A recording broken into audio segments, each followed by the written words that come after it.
3 tips you need to know to counter Kelvin. Whenever you get ulted by Kelvin, it kind of feels like a death sentence sometimes, especially when his ult is completely maxed out, since it gives him a ton of healing in it for him and his teammates. But a good item you can buy a lot of time with this, especially late game when the death timers are really high, is whenever you ult you, if you have something called Ethereal Shift, you just press it.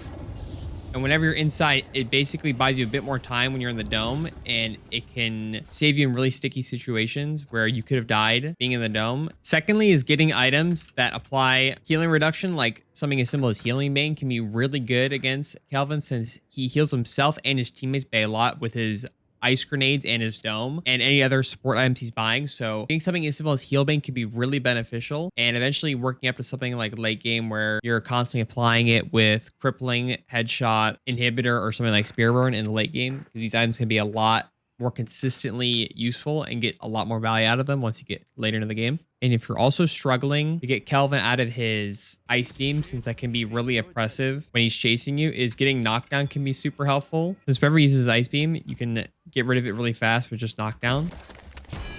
and can shut down a lot of his chase potential.